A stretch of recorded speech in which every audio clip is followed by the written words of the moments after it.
Best of r/malicious compliance episode 85. Subscribe for Reddit videos daily. When I was a kid, we had a primary school teacher who had her favorites, all girls, and disliked nearly all the boys. The girls could get away with anything, but boys were ruled with iron discipline. One day the teacher caught me chatting with the girl next to me. I think we were 6 years old, and I was told to go and stand in and face the corner, but the girl was barely told off. After what seemed like hours, I realized the teacher had forgotten, and it was going home time. Even at the age of 6 I understood the concept of malicious compliance, so I continued to stand in the corner silently while all the other kids left, caught the bus and went home.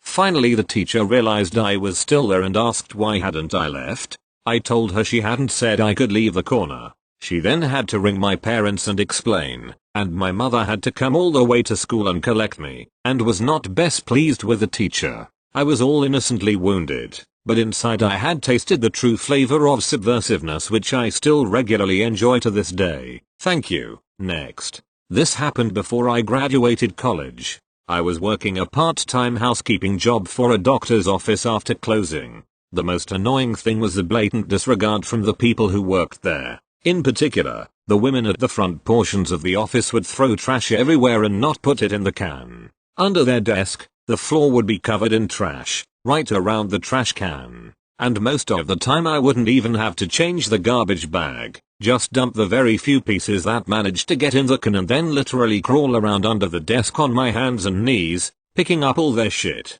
I'm talking paper thrown everywhere, old folders they'd clean out from closets, candy wrappers, tuna cans, you're eating tuna in an office, and thousands of peanut shells, to name a few. They just didn't care. The amount of lazy you have to be to throw garbage right beside the can and not in it astounds me. I never complained to anyone about it because even though it pissed me off, I figured it was less effort to just pick it up. That is, until I got a note. A very passive-aggressive note from a particular messy woman, letting me know I threw her calendar away and why would I ever do such a thing? Pic, https://imgur.com/uaozl, jpg. 1. The calendar was propped up against her garbage can. That's usually the universal sign of hey, this needs to be thrown away, and they threw stuff like that away all the time. Why put it there if it isn't trash?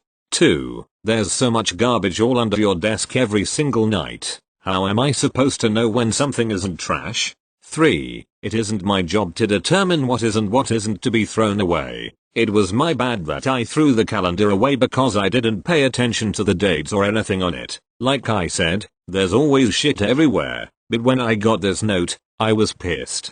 The nerve. After I spend so much unnecessary time cleaning up garbage that you can't be bothered to actually put in your trash cans because you're too lazy? Fine. If it's not in my can, don't touch it. You got it. I won't touch anything that isn't in your garbage can. I left everything that was on the floor exactly where it was and just changed the bags. Needless to say, she didn't like that, and complained to my supervisor. My response was, but I was just doing exactly what she told me to do. Shrug.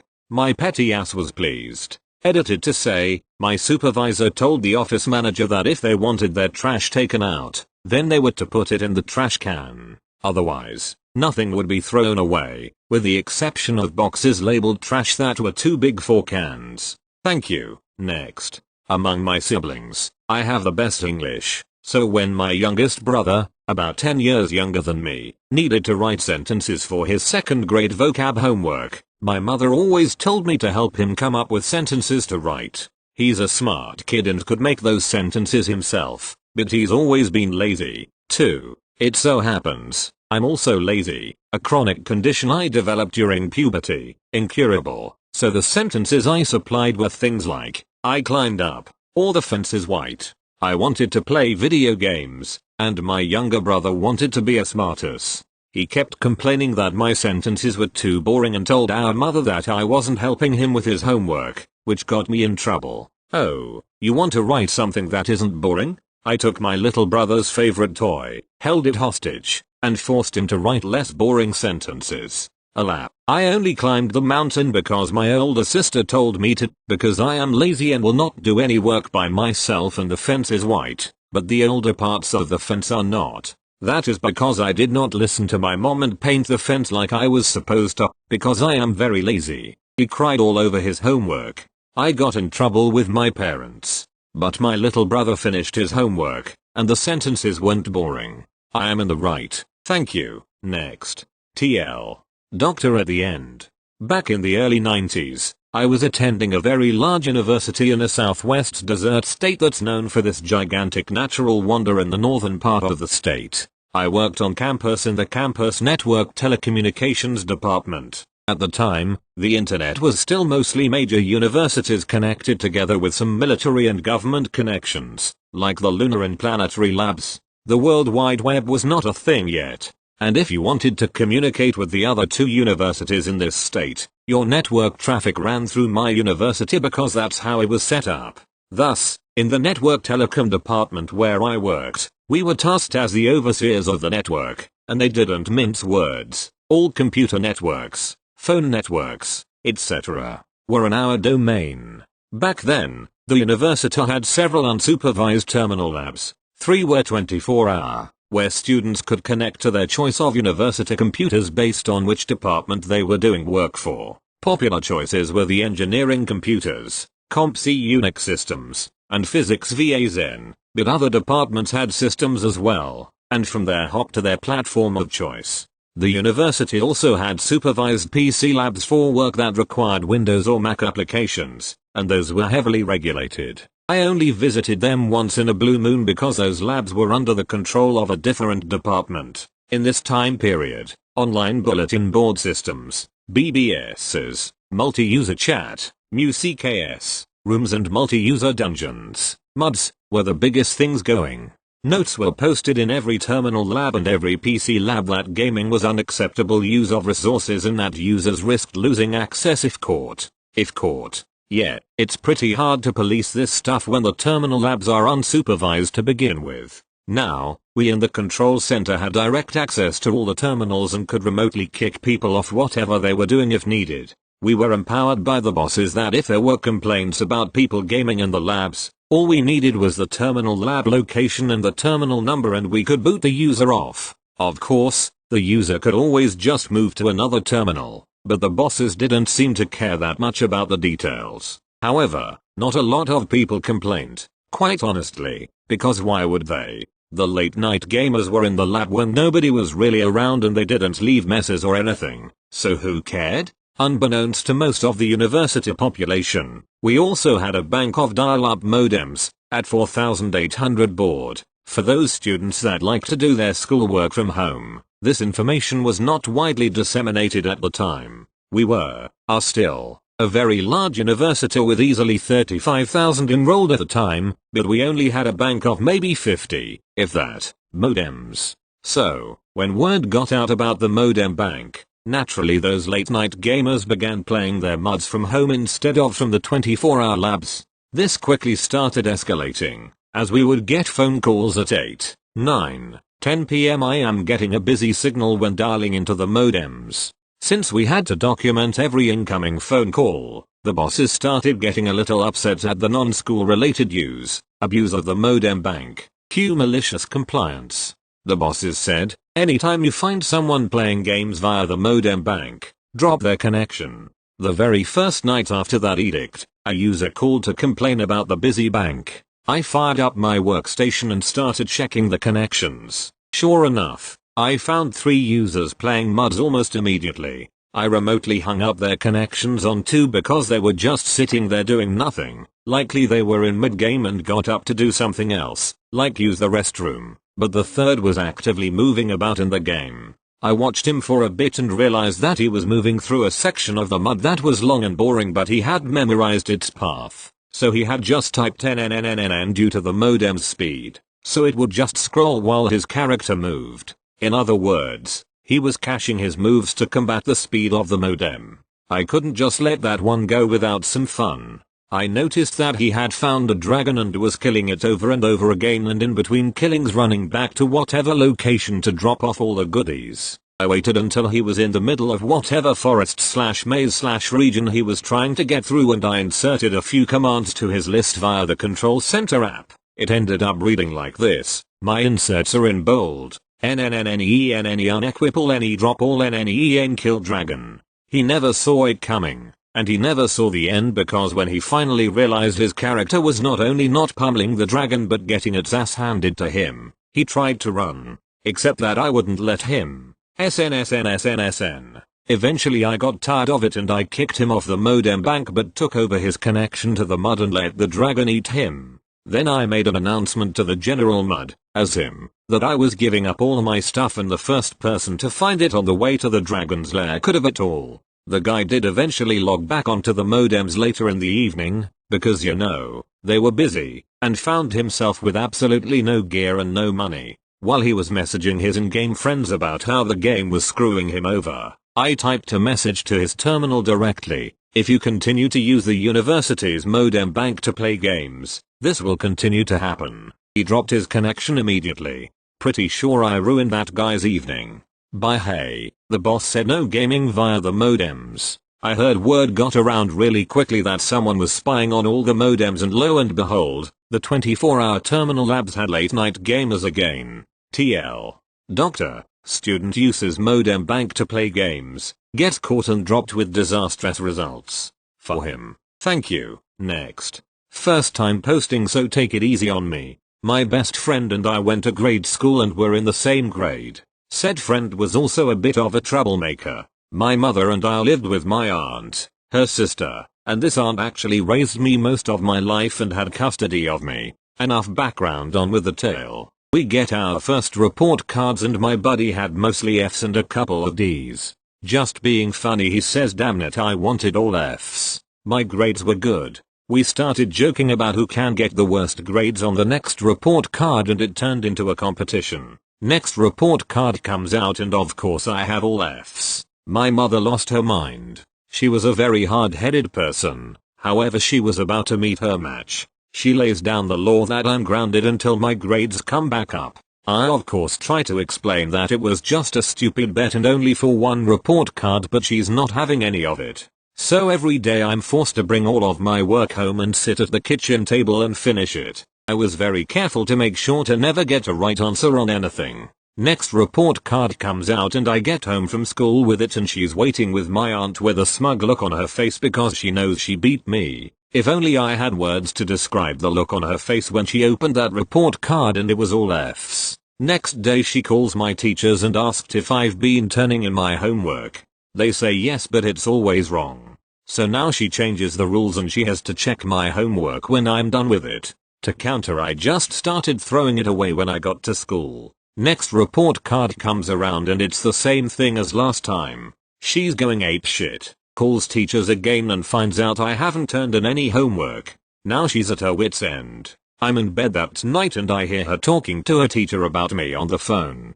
The teacher is going to verbally ask me questions tomorrow about all of the assignments and give me grades based on my answers. I'm prepared. I get to school and a few of my teachers and the principal take me to the office and start to tell me they are going to quiz me. I ask them if my answers are going to count towards my grades and they tell me yes. I get a huge grin and answer every question wrong. The principal tells me to go to class and I assume called my mother. When I get home she tells me she's done playing with me and she doesn't care what I do, but I'm still grounded until my grades come up. Now I stop bringing any homework home at all. About a week after that, a really good teacher figured out that I understood all of the material but just refused to cooperate. So one day she holds me after class for a few minutes to talk to me. She says, I know you are failing on purpose and I don't know why. Can you tell me why? I tell her number. She asks me if I'm not going to do anything in class that will affect my grades, would I at least help some of the other students who are struggling but want to pass? What a great teacher she was. She found the chink in my armor. But I knew that she had talked to my mother, so I had to protect myself. I told her that if she didn't tell my mother I would be glad to help. What I didn't expect was the students I helped were finding it much easier to learn when someone the same age as them could explain it in terms easier for them to understand, and they started asking for my help in other classes as well. It was soon obvious to all of the teachers what I was doing. So it continues that way for the rest of 5th and all of 6th grade. I never got a grade above an F. I was grounded to the house the entire time. My mother would get into fights with my aunt about the stalemate. Neither of us would budge. Finally, about 2 weeks before 7th grade started and I had been grounded all summer, of course, my mother and aunt have a huge fight about it. My aunt tells her to stop the grounding and she's sure my grades will come up.